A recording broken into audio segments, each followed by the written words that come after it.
Hello friends, welcome my YouTube channel. Lesson 5 छठी शताब्दी ईसा पूर्व का भारत धार्मिक आंदोलन। छठी शताब्दी ईसा पूर्व में छोटे छोटे जनपद बड़े राज्य बनने की होड़ में संघर्ष करते रहते थे। इससे प्रजा अपने को असुरक्षित महसूस करने लगी थी। पुराने समय में जन के लोग एक दूसरे की मदद एवं आपस में भरोसा करते थे। ऐसी बातें अब समाप्त हो चली थी। अब ज़्यादा से ज़्यादा पैसा कमाने के लालच में लोग एक दूसरे से झूठ बोलने, एक दूसरे को ठगने व धोखा देने लगे। सिंधु सभ्यता के बाद छठी शताब्दी ईसा पूर्व में जाकर पुनः नगरों का विकास हुआ। इससे पहले की संस्कृतियाँ ग्रामीण संस्कृतियाँ थीं। इसे इतिहास में द्वितीय नगरीकरण के नाम से जानते हैं। वैदिक काल के अंत तक धार्मिक क्रियाकलाप धीरे धीरे कठोर एवं खर्चीले होते गए। अब यज्ञों में पशुओं की बलि भी दी जाने लगी थी। चमत्कार और ढोंग ढोकशाला का बोलबाला था। वेदों की संस्कृत भाषा जन सामान्य के समझ में नहीं आती थी। वर्ण व्यवस्था अब कठोर जाति व्यवस्था का रूप ले चुकी थी।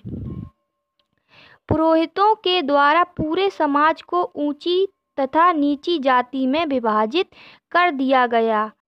इन कारणों से समाज में पूर्णतः असंतुलन की स्थिति आ गई थी। ऐसी बदलती परिस्थितियों में लोगों के विचारों में बड़े बड़े बदलाव आ रहे थे।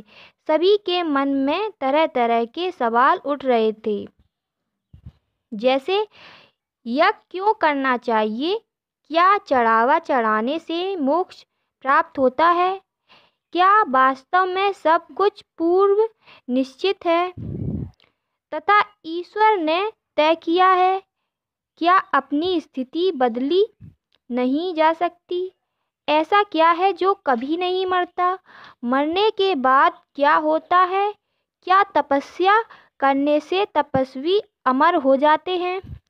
इन जिज्ञासाओं के लिए उन दिनों कई लोग जंगलों में आश्रम बनाकर रहते थे। उन आश्रमों में वे तरह तरह के प्रश्नों पर चिंतन मनन करते थे।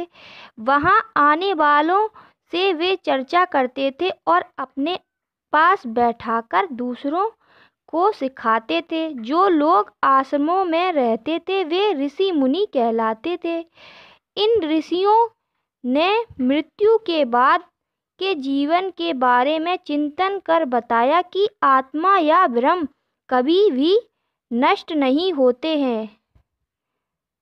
आत्मा ही बार बार जन्म लेती है। कठोर तपस्या के द्वारा ही इसका ज्ञान होता है।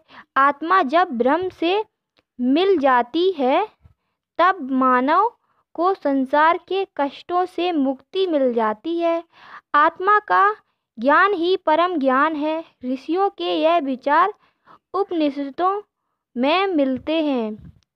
उनमें 2 छांदोग्य उपनिषद की एक कहानी है, चलो पढ़ते हैं। सोनक, कपिया और अभिप्रातिन नामक 2 ऋषि जंगल में रहकर वायु देवता की पूजा करते थे। एक दिन दोनों ऋषि भोजन कर रहे थे तो वहां एक ब्रह्मचारी आया। उसने ऋषियों से थोड़ा भोजन मांगा। नहीं बालक, हम तुम्हें भोजन नहीं दे सकते। कृपया आप बताएं कि आप किस देवता की पूजा करते हैं। वायु देवता की, जो जीवन वायु अथवा प्राण प्रदान करता है। अरे तब तो आपको पता होगा कि यह जीवन वायु अथवा प्राण पूरे ब्रह्मांड में व्याप्त है और इसी से ही सब चल है, अचल है, दृश्य है, अदृश्य है। हाँ हाँ, हमें सब पता है। तो मान्यवर, कृपया बताएं कि आप किसको भोग लगाते हैं। जीवन वायु अर्थात प्राण को। यदि ब्रह्मांड में प्राण विद्वान है तो मुझ में भी हैं, क्योंकि मैं भी ब्रह्मांड का ही हिस्सा हूँ कि नहीं? हाँ, क्यों नहीं? यही प्राण मुझ में है। मुझे भिक्षा न देकर क्या आप अपने वायु देवता का अपमान नहीं कर रहे हैं? और इस प्रकार ऋषियों को वास्तविक ज्ञान प्राप्त हुआ।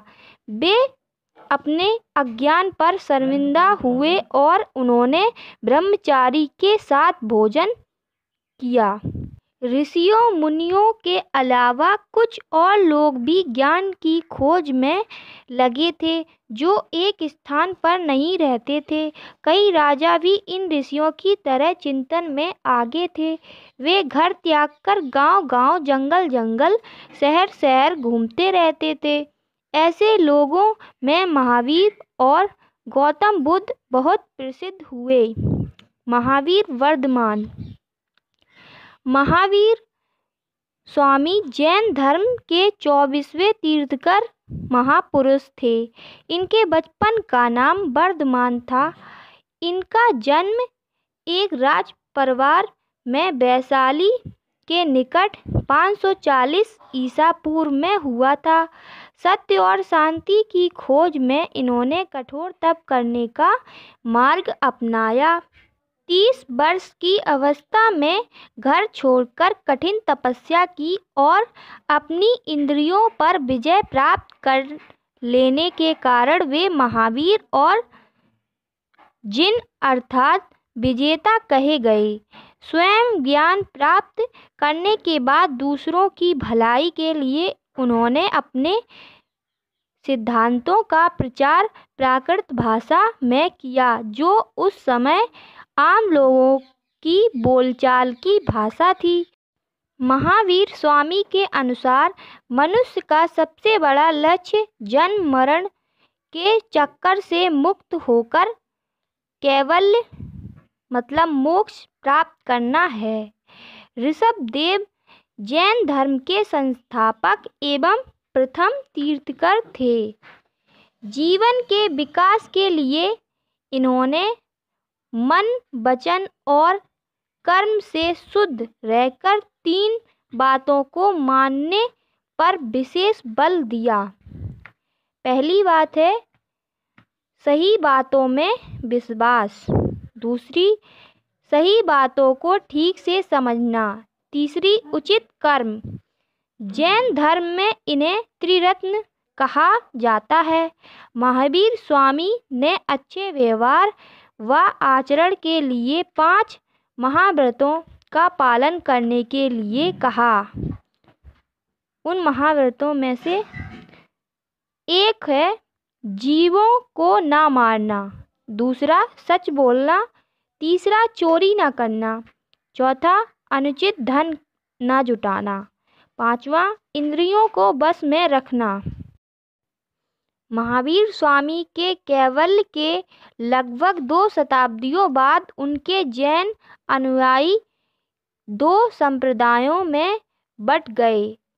श्वेतांबर सफ़ेद कपड़े पहनने वाले और दिगंबर निर्वस्त्र रहने वाले। महात्मा बुद्ध। गौतम बुद्ध को महात्मा बुद्ध के नाम से जाना जाता है। महात्मा बुद्ध बौद्ध धर्म के संस्थापक थे। इनका जन्म ईसा से 563 वर्ष पूर्व नेपाल में कपिलवस्तु के निकट लुम्बिनी नामक स्थान में हुआ था। उनके पिता शुद्धोधन शाक्य गणराज्य के राजा थे। महात्मा बुद्ध के बचपन का नाम सिद्धार्थ था। इस वीडियो में इतना ही।